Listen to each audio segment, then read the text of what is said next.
Alright mga kapatid, manunood na naman po tayo ng balita. Ito'y galing po sa ating Pinas News Insider na may pinamagatang paktay na ombudsman umamin na may ibinunyag kay Boying. May ibinunyag. Soto, Lacson, Senado, BP Sara, video nilabas na. Ano ang video na yan? Makakatulong ba yung video na yan para may bumaba at pumalit? Okay mga kapatid, panoorin na ho natin ito ng sabay-sabay. Pinas News Insider, nasa description yan. Kung trip nyo na may kasamang reaction video, simulan na natin ito. Intro. Oh my God, we'll be back again. Come on, now let's get down to business. Alright, syempre habang nagsisimula po tayo mga kapatid, mag-like kayo dyan. Ha? Papindot ho ng ating like, makikisuyo lang po. Here we go. Anong meron? Ito ang balita ngayon. Wow, may Trending echo. at pinag-uusapan ngayon sa mundo ng social media. Ang di umano'y balitang Boying Rimulya, tila huli mismo sa sariling bibig. Damay pati si Soto. Tila may malaking sabwatan di umano ngayon sa pagitan ng ombudsman at Senado matapos huli ang pag-amin mismo ni Boying Rimulya at ang kanilang plano sa paghahanda umano sa darating na impeachment laban kay Vice President Sara Duterte. Kung dadaan ito sa ombudsman, tapos ang ombudsman taga-kabila, dehado ho si BP Sara. Yan ho ang nakikita ko. Tingnan ho natin na magagawa ng mga kababayan ho natin pag dinaya po talaga nila itong si BP Sara. Talagang ito ang gusto nilang unahin, itong impeachment na to, na lintik na yan, kahit napatunayan na pilit po nilang pababagsakin talaga si BP Sara. Tuloy tayo. Pero bago ang lahat, kung bago ka pa lamang sa aming channel, please huwag kalimutang mag-like, subscribe at i-click ang notification bell para mas maging updated ka pa lalo sa lahat pa ng bagong video na i-upload namin. At eto na nga mga kababayan, ayon pa sa kumpirmadong balita ng source ng balita ngayon, Boying, pinakalma si Soto, huwag kayong mag-alala. Pinakalma ni Ombudsman Jesus Crispin Hala. Boying Rimulya. Ayos yung salita na yun, huwag kayong mag-alala. Ano yun? Anong ibig sabihin nun? Easy lang kayo, huwag kayong masyadong magdadadakdak dyan. Akong bahala. Parang ganon. Wow. Senate President Vicente Tito Soto III sa gitna ng usap-usapang kudita sa Senado matapos niyang sabihin na naka-standby na ang arresting team laban sa ilang senador na sangkot umano sa flood control scandal. Sa panayam sa programang executive session ng DZRH, nagbigay ng mensahe si Rimulya kay Soto matapos ang nabigong tangkang iluklok si Senadora Loren Ligarda bilang Senate President.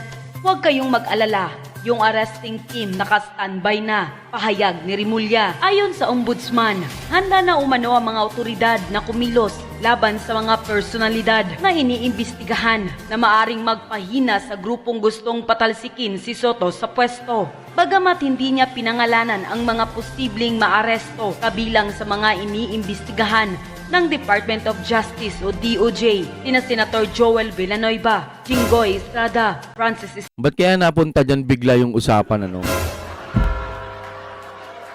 Ang tinuturo ho halos ng karamihan o ng taong bayan, si Romualdez, si PBBM, tsaka si Saldico. Tinuturo na nga ni Saldico Ba't hindi niyo makuha ng imbestigahan yan? Biglang mga senador na ngayon ang may problema. Nakulong pa si Bong Revilla. Ang bilis lang maipakulong, Pag alam kasi nilang medyo walang banat, walang tira, yan, madadalian lang nila, Escudero at dating Senador Ramon Bong Revilla Jr. Si Villanueva ay may kinakaharap na malversation complaint kaugnay ng mga reklamong inihain laban sa Wawa Builders at Top Notcher Catalyst Builders Incorporated na kasalukuyang submitted for resolution. Samantala, sina Estrada at Revilla ay nahaharap sa magkahiwalay na kasong plunder sa DOJ. Nakapaloob din sa draft report ng Senate Blue Ribbon Committee ang rekomendasyong magsampa ng kasong kriminal laban kina Villanueva, Estrada, Escudero, Revilla, dating ako Bicol Representative Saldico, at dating Caloocan Representative Mitch Cadyaun. Ayon kay Prosecutor General Richard Padulyon, maaring magsilbing gabay ang naturang ulat sa patuloy na investigasyon ng DOJ. At best, it may be considered as lead that the department can follow and look into. Saad ni Padulyon, sa ngayon, wala pang opisyal na anunsyo tungkol sa mga posibleng pag-aresto. Gayunman, iginiit ni Rimulya na may nakahandang aksyon ng mga otoridad upang mapanatili ang kaayusan at katatagan, aniya sa Senado, na tila ayon sa ilan nating mga kababayan.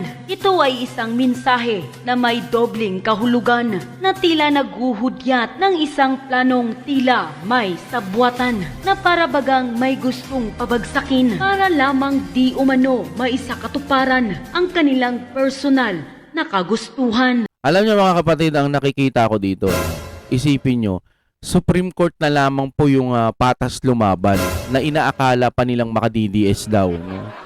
Tutayan ng dating administrasyon Duterte, no? Pero sa totoo lang, pumapatas lang naman po sila.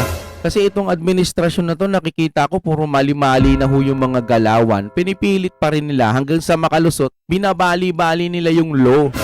Kaya ayun, lusot. Yung mga ganon, di ba? Eto nga si Boying Remulla nga, dapat nga hindi siya nakaupo kasi may mga bali-balita na may kaso pa siyang kinakaharap hanggang sa chiching, nakaupo na siya.